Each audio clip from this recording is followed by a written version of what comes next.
Hello students, myself Richa Singhal, lecturer in Mechanical Engineering Department from GPC Jhunjhunu. आज हम ME 202 fluid mechanics की unit first के बारे में पढ़ेंगे। इसके अंदर आपको बेसिक इंट्रोडक्शन के बारे में बताया गया है कि फ्लूइड मैकेनिक्स होता क्या है। तो जैसा कि नाम से पता है, फ्लूइड और मैकेनिक्स ये दो वर्डों से मिलकर बनाया है फ्लूइड मैकेनिक्स। तो जो आपका मैकेनिक्स सब्जेक्ट था, इसके अंदर हमने सॉलिड्स के बारे में पढ़ा था, सॉलिड्स के ऊपर लगने वाले फोर्सेस और उनके इफ़ेक्ट्स के बारे में पढ़ा था। तो फ्लूइड मैकेनिक्स के इसके अंदर हम फ्लूइड पे लगने वाले जो फोर्सेस हैं और उनके इफ़ेक्ट्स हैं उसके बारे में पढ़ेंगे। फ्लूइड होता क्या है, बेसिकली लिक्विड और गैसेस, इन दोनों को मिलाकर हम फ्लूइड बोलते हैं। तो कोई भी मैटर होता है, एनी मैटर हैज़ 3 स्टेट्स। किसी भी मैटर की 3 अवस्थाएँ होती हैं, ठोस, द्रव और गैस, सॉलिड, लिक्विड और गैस। तो सॉलिड्स के बारे में तो बेसिकली उसकी प्रॉपर्टीज़, उस पर लगने वाले फोर्सेस वगैरह के बारे में हम स्ट्रेंथ ऑफ मटेरियल्स और मैकेनिक्स के अंदर पढ़ते हैं।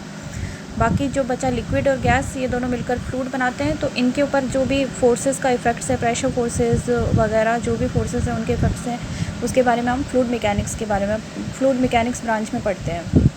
तो क्लियर है। नेक्स्ट है आपका in fluid mechanics we will study about forces and their effects on fluid. ये हो गया। फ्लूइड्स क्या होता है? The substances which continuously deform under the application of a tangential या shear stress, no matter how small is the value of tangential force। मतलब fluid वह substance, वह पदार्थ होते हैं जिन पे हल्का सा भी हम अगर टेंजेंशियल फोर्स लगाते हैं तो उस पर लगने वाला टेंजेंशियल शेयर स्ट्रेस के कारण वो लगातार डिफॉर्म होता रहता है। फॉर एग्ज़ाम्पल, हमने एक बीकर है, उसके अंदर पानी भरा हमने, तो उसके ऊपर उसकी जो ऊपरी सतह है उस पर हमने हल्का सा शेयर फोर्स लगाया तो उसमें डिफॉर्मेशन आ जाता है। तो फ्लूइड्स डिफॉर्म परमानेंटली, वो परमानेंटली डिफॉर्म हो जाते हैं under the application of shear stress. Shear stress लगाने पर, अपरूपण प्रतिबल लगाने पर उनमें परमानेंट है वो डिफॉर्मेशन, विकृति आ जाती है। अब सॉलिड्स और फ्लूइड्स के बारे में हम कंपैरिजन करेंगे। तो हम देखते हैं सॉलिड्स होता है, सॉलिड्स पे हम शेयर फोर्स लगाते हैं।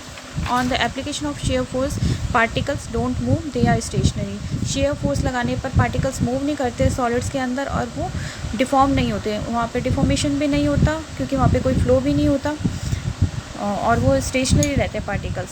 सॉलिड्स में डिफॉर्मेशन ऑन तभी आता है, जैसा हमने स्ट्रेंथ ऑफ मटेरियल्स में पढ़ा है, जब हम उस पर जो लोड है वो इलास्टिक लिमिट से ज़्यादा लगाते हैं। ये हमने स्ट्रेस स्ट्रेन डायग्राम के अंदर पढ़ा था कि in solids deformation occur only when the applied load is more than the elastic limit. Elastic limit से ज़्यादा हम लोड लगाएंगे तो तभी सॉलिड्स के अंदर डिफॉर्मेशन होता है, परमानेंटली डिफॉर्मेशन तभी आता है। और इलास्टिक लिमिट से कम लोड लगाने पर सॉलिड्स हैं वो वापस अपनी शेप में आ जाते हैं। हमने लोड लगाया, अगर इलास्टिक लिमिट से कम लोड लगाया है तो सॉलिड्स वापस अपनी ओरिजिनल पोजीशन गेन कर लेंगे। और लेकिन अगर इलास्टिक लिमिट से ज़्यादा अगर हम लोड लगाते हैं उसके बाद तब परमानेंट डिफॉर्मेशन आता है। तो हल्का सा शेयर स्ट्रेस लगाने से या टेंजेंशियल फोर्स लगाने से उनमें डिफॉर्मेशन नहीं होता है, तो there will be no deformation, no flow.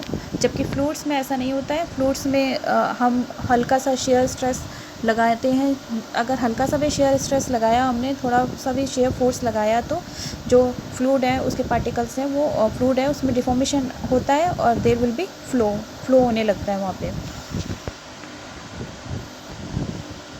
Next आपका 1.2 टॉपिक है, उसके अंदर बताया फ्लूइड मैकेनिक्स है वो उसको आगे हमने इस ब्रांच को दो भागों में बांटा है, काइनेमेटिक्स और डायनेमिक्स। तो fluid mechanics is divided into kinematics and dynamics. अब काइनेमेटिक्स क्या होता है और डायनेमिक्स क्या होता है? काइनेमेटिक्स मतलब स्थिति की, डायनेमिक्स मतलब गति की। तो अब जैसे नाम से पता है, स्थिति की मतलब उसके अंदर जो मोशन का कॉज है उसके बारे में नहीं पढ़ा जाता है। Study of motion of fluid without considering the cause of motion. इसके अंदर सिर्फ फ्लूइड के मोशन के बारे में पढ़ेंगे हम, लेकिन फ्लूइड का मोशन क्यों हो रहा है, किसकी वजह से हो रहा है, जो उन पर लगने वाले प्रेशर फोर्सेस हैं उनके बारे में नहीं पढ़ा जाता।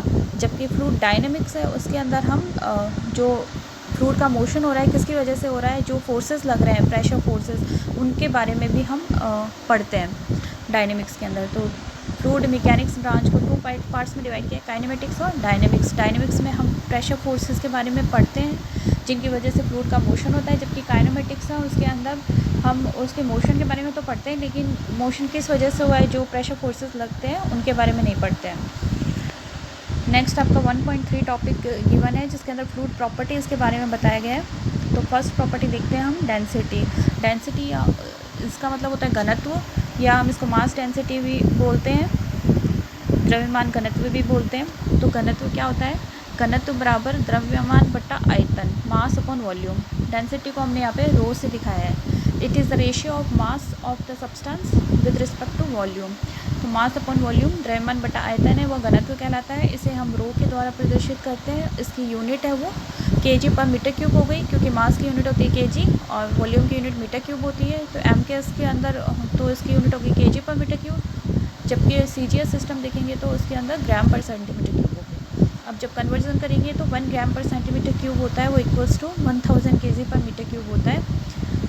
और हमें बेसिकली जो हम स्टैंडर्ड फ्लूइड है, जो हम वाटर चूज़ करते हैं, उसका डेंसिटी पता होना चाहिए हमें। तो डेंसिटी ऑफ वाटर होता है वो 1000 kg पर मीटर क्यूब होती है। नेक्स्ट प्रॉपर्टी आपकी specific weight of weight density. इसको हम हिंदी में बोलते हैं अपेक्षिक भार। तो अपेक्षिक भार, इसको हमने कैपिटल W से डिनोट किया है। ये होता है भार बटा आयतन, वेट अपॉन वॉल्यूम। तो स्मॉल w यहाँ पे वेट को बता रहा है, कैपिटल V आपको वॉल्यूम को बता रहा है। तो कैपिटल W बराबर small w upon capital V, अपेक्षिक भार बराबर भार बटा आयतन। तो अब इसकी यूनिट होती है, वो होती है kg पर मीटर स्क्वायर सेकेंड स्क्वायर। ये कैसे आई, वेट को हम लिख सकते हैं mg upon volume V। m/v क्या था, मास अपॉन वॉल्यूम डेंसिटी था, तो रो जी भी लिख सकते हैं हम इसको। तो रो की वैल्यू, रो की यूनिट क्या होती है, kg पर मीटर क्यूब, और जबकि ग्रेविटेशनल एक्सीलरेशन की यूनिट होती है मीटर पर सेकेंड स्क्वायर। तो ये सॉल्व करने के बाद हमें पता चलता है कि इसकी यूनिट होती है kg पर metre square second square. Next property आती है आपकी रिलेटिव डेंसिटी या स्पेसिफिक ग्रेविटी, जिसे हम बोलते हैं अपेक्षित घनत्व या अपेक्षित गुरुत्व। रिलेटिव डेंसिटी क्या होती है, density of fluid upon density of standard fluid. किसी भी फ्लूइड का घनत्व अपॉन स्टैंडर्ड फ्लूइड का घनत्व। तो स्टैंडर्ड फ्लूइड हम कौन कौन से लेते हैं, लिक्विड के अंदर तो हम वाटर को कंसिडर करते हैं, जबकि गैसेस के अंदर हम एयर को स्टैंडर्ड फ्लूइड कंसिडर करते हैं। तो वाटर की डेंसिटी हमें पता है 1000 kg पर मीटर क्यूब होती है। इसी तरह से एयर की डेंसिटी भी हमें याद रखनी है, इसकी डेंसिटी होती है 1.21 kg पर मीटर क्यूब। और इसकी यूनिट लेस होता है ये, क्योंकि ऊपर भी डेंसिटी है नीचे भी डेंसिटी है, तो सेम जो दोनों की यूनिट से सेम हो गई, कैंसिलेशन हो गया, तो यूनिट लेस होता है। फॉर एग्जांपल हमने लिया, जैसे स्पेसिफिक ग्रेविटी ऑफ मर्करी निकालना है हमें, तो density of fluid upon density of standard fluid है स्पेसिफिक ग्रेविटी। तो डेंसिटी ऑफ फ्लूइड, यहाँ फ्लूइड क्या है, मर्करी है। मर्करी की डेंसिटी होती है 13,600 kg पर metre cube upon standard fluid, इसके लिए हमने वाटर लिया, तो उसकी होती है 1000 kg पर मीटर क्यूब, तो 13.6 आ गई स्पेसिफिक ग्रेविटी मर्करी की। नेक्स्ट आपकी वो आती है प्रॉपर्टी स्पेसिफिक वॉल्यूम। तो विशिष्ट आयतन, तो स्पेसिफिक नाम आते ही वॉल्यूम अपॉन मास का डिवाइड हो गया यहाँ पे। तो स्मॉल v से हमने स्पेसिफिक वॉल्यूम को डिनोट किया है, कैपिटल V बाय m। तो 1 अपॉन m/v भी लिख सकते हैं हम इसको, 1 upon m/v। Mass upon volume क्या होता है, घनत्व बताया था, डेंसिटी 1 अपॉन रो।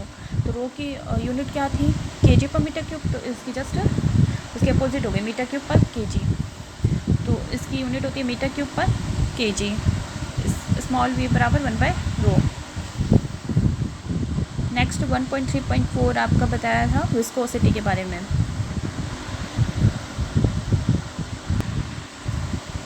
अब आता है विस्कोसिटी, श्यानता।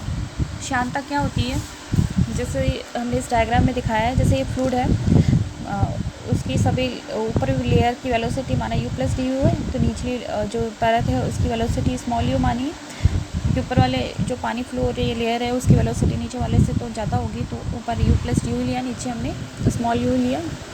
तो वैन जब किसी तरल की दो सटी हुई परतें सापेक्षिक गति में होती हैं, जैसे ऊपरी परत और निचली परत है, दोनों आपस में सापेक्षिक गति में है, तो ये परतें हैं वो एक दूसरे की गति का विरोध करती हैं। तो जो तरल का यह आधारभूत गुण है यही शांता कहलाता है। When two adjacent layers of a fluid are in relative motion, then they resist the motion of each other, and this fundamental property of fluid is known as viscosity. तो फ्लूइड की एक प्रॉपर्टी होती है, ये उसकी खुद का गुण है शांता फ्लूइड का, जिसके द्वारा जो उसकी खुद अंदर का गुण है फ्लूइड का शांता। जब किसी तरल की दो सटी हुई परतें जब सापेक्षिक गति में हैं तो वो एक दूसरे की गति का खुद इंटरनली विरोध कर रही हैं। तो ये इंटरनल प्रॉपर्टी है फ्लूइड की, जिसे हम शांता बोलते हैं। तरल का यह आधारभूत गुण है, यही शांता कहलाता है। शांता प्रवाह के आंतरिक प्रतिरोध की माप है। It is the measurement of internal resistance of fluid. अब Newton's law of viscosity, Newton ने क्या लॉ दिया था विस्कोसिटी के ऊपर, शांता के ऊपर? न्यूटन ने एक्सपेरिमेंट किया था और एक्सपेरिमेंट करने पे उसने क्या पाया था, जैसे ये फ्लूइड है, फ्लूइड फ्लो कर रहा है, जैसे डायग्राम में दिखाया है, डायरेक्शन ऑफ फ्लो दिखाया है, तो उसकी सरफेस से एट अ डिस्टेंस y पर किसी लेयर पे शेयर स्ट्रेस टॉ लग रहा है। तो ये जो शेयर स्ट्रेस किसी लेयर पर लग रहा है at a distance y from the surface, तो ये शेयर स्ट्रेस है वो डायरेक्टली प्रोपोर्शनल होता है रेट ऑफ शेयर स्ट्रेंथ के या रेट ऑफ एंगुलर डिफॉर्मेशन के। अपरूपण विकृति या की दर या कोणीय विरूपण की दर के यह समानुपाती होता है अपरूपण प्रतिबल। तो न्यूटन ने एक्सपेरिमेंट किया और एक्सपेरिमेंट करने पर उसने यह पाया कि किस सतह से किसी दूरी y पर परत पर लगने वाला जो अपरूपण प्रतिबल है, शेयर स्ट्रेस है, वो अपरूपण विकृति की दर या कोणीय विरूपण की दर के समानुपाती होता है। Shear stress on a layer at the distance y from the surface is directly proportional to the rate of shear strength और the rate of angular deformation. तो न्यूटन ने अपने एक्सपेरिमेंट में फाइंड आउट किया था कि शेयर स्ट्रेस है जो किसी लेयर पे लग रहा है at a distance y from the surface से किसी डिस्टेंस y पर जो परत पर लगने वाला जो शेयर स्ट्रेस है वो कोणीय विरूपण की दर या अपरूपण विकृति की दर के समानुपाती होता है। तो यहाँ हमने इसको डिनोट किया है अपरूपण प्रतिबल को तो शेयर स्ट्रेस को टॉ से, और जो कोणीय विरूपण की दर है या शेयर स्ट्रेन की दर है, रेट ऑफ शेयर स्ट्रेन है, उसको D theta by D T से, क्योंकि शेयर स्ट्रेन को हम डी थीटा से लिखा है और दर है मतलब टाइम के रिस्पेक्ट में तो बाई डी टी कर दिया। तो ये न्यूटन ने लॉ दिया था, tau is directly proportional to d theta by D t. अब हमने जैसे अब आगे बताया कि एक डायग्राम लिया है जिसमें हमने बताया कि ऊपर की परत जो फ्लूइड है उसकी लेयर्स हैं, लेयर में फ्लो कर रहा है, तो नीचे की लेयर की वेलोसिटी u से दिखाई है और ऊपरी लेयर की velocity u plus D you से दिखाया है। उन दोनों के बीच में स्मॉल डिस्टेंस dy लिया हमने। तो हमने एक ट्रायंगल ड्रॉ किया इससे, नीचे ट्रायंगल बताया है हमने u dt, और जैसे an time small time interval dt की बात करते हैं हम, तो जो दोनों लेयर्स हैं u dt time period dt के अंदर दोनों का दिखाया हमने, और उसके बाद में डी यू डी टी ये उसका जो रिमेनिंग पोर्शन है वो दिखा दिया। तो इस तरह से एक ट्रायंगल ड्रॉ हो गया, और इसमें जो एंगुलर डिफॉर्मेशन आया है वो हमने डी थीटा से डिनोट किया है। ठीक है, तो पाइथागोरस अप्लाई करेंगे हम इस ट्रायंगल के अंदर। तो पाइथागोरस अप्लाई करने के बाद में tan डी थीटा बराबर क्या होता है, लंब बटा आधार। तो डी थीटा के सामने वाला लंब हो गया डी यू डी टी, आधार हो गया d U D t by D Y. तो हम अगर मान लो एंगुलर डिफॉर्मेशन वेरी स्मॉल है तो tan डी थीटा को हम लगभग डी थीटा के इक्वल लिख सकते हैं। तो डी थीटा बराबर D U D T upon D Y. तो D theta by D T को हम लिख सकते हैं D you by D Y, D you by D Y से भी लिख सकते हैं हम D theta by D T. तो डी थीटा यहाँ पे क्या था, शेयर स्ट्रेन था, और बाई डी टी करने से ये रेट ऑफ शेयर स्ट्रेन हो गया। रेट मतलब वो टाइम के रिस्पेक्ट में, टाइम इंटरवल के रिस्पेक्ट में होता है। तो D theta by D T को हम बोलते हैं रेट ऑफ शेयर स्ट्रेन, या यही एंगुलर जो डिफॉर्मेशन हमने डी थीटा से दिखाया था, तो रेट ऑफ एंगुलर डिफॉर्मेशन भी यही हो गया, क्योंकि रेट ऑफ मतलब दर आ गई, ये टाइम के रिस्पेक्ट में आ गया। D you by D y हम इसको वेग प्रवणता भी बोलते हैं, क्योंकि वेलोसिटी, या इसको वेलोसिटी ग्रेडियंट बोलते हैं, in the transfer direction of flow. हमने देखा ये डायरेक्शन जो फ्लो की डायरेक्शन है उसकी लंबवत डायरेक्शन में वेलोसिटी का ग्रेडियंट है d you by D Y. तो इसलिए हम जो न्यूटन्स लॉ ऑफ विस्कोसिटी आया था हम उसको इस तरह भी लिख सकते हैं कि tau is directly proportional to, जैसे D theta by D T था तो D theta by D T की जगह हम इसको वेग प्रवणता या वेलोसिटी ग्रेडियंट लिख दिया d you by D y. Next हम इसको लिख सकते हैं tau is directly proportional to d you by D y. और जब प्रोपोर्शनलिटी का साइन हटाएंगे तो यहाँ पे इक्वल टू करेंगे तो एक कांस्टेंट आता है म्यू। म्यू जो कांस्टेंट है इसी को हम डायनेमिक विस्कोसिटी बोलते हैं, इसी को हम गतिक श्यानता बोलते हैं। तो टॉ बराबर mu D you by D y, ये न्यूटन्स लॉ ऑफ विस्कोसिटी हो गया आपका। नेक्स्ट इसमें 2 टाइप की विस्कोसिटीज़ हैं, डायनेमिक और काइनेमेटिक विस्कोसिटी। तो डायनेमिक विस्कोसिटी होती है तो सेम यही म्यू है, इसी को हम डायनेमिक विस्कोसिटी बोलते हैं, गतिक श्यानता बोलते हैं। तो इसकी यूनिट क्या होती है, हमने इस फॉर्मूला से देखा टॉ बराबर mu D you by D Y था, तो म्यू बराबर tau into D Y by D U हो गया। अब शेयर स्ट्रेस है, इसकी यूनिट हमने स्ट्रेस की यूनिट लिख दी न्यूटन पर मीटर स्क्वायर, डी वाई को मीटर से लिख दिया, डी यू वेलोसिटी है तो मीटर पर सेकंड से सॉल्व करने के बाद आ गया न्यूटन सेकंड पर मीटर स्क्वायर। तो हम इसको न्यूटन पर मीटर स्क्वायर को पास्कल भी लिख सकते हैं, तो पास्कल सेकंड इसकी यूनिट हो गई। और अगर हम CGS के अंदर अगर हम इसको और अच्छे से सॉल्व करेंगे तो इसकी यूनिट आ गई kg पर मीटर सेकेंड MKS के अंदर। और अगर हम CGS में बात करेंगे तो ग्राम पर सेंटीमीटर सेकेंड हो गई। और जब CGS को हम MKS में कन्वर्ट करेंगे तो ये आप कन्वर्जन देख सकते हो, 1 ग्राम पर centimetre second equals to 1/10 kg पर मीटर सेकेंड। तो हम ग्राम पर सेंटीमीटर सेकेंड जो इसकी CGS के अंदर यूनिट होती है उसी को पॉइस बोलते हैं, जो प्रचलन में ज़्यादा है। तो 1 पॉइस बराबर 1/10 kg पर मीटर सेकेंड। ये CGS को MKS में कैसे कन्वर्ट करते हैं, इस तरह से करते हैं।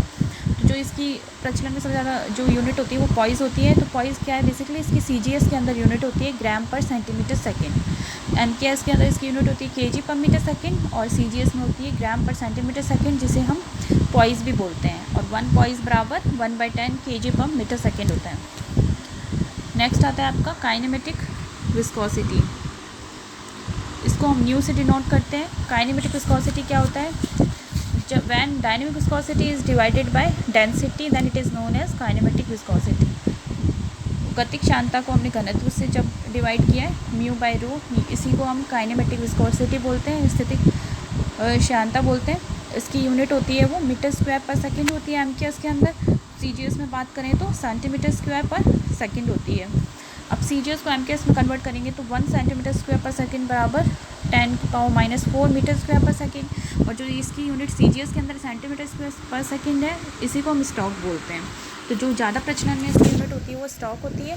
तो डायनेमिक विस्कोसिटी की तो पॉइस थी और काइनेमेटिक विस्कोसिटी की यूनिट है वो स्टॉक है। तो 1 stoke equals to 10⁻⁴ metre square पर सेकेंड। तो आज के इस लेक्चर में हम यहीं तक पढ़ेंगे। Thank you so much.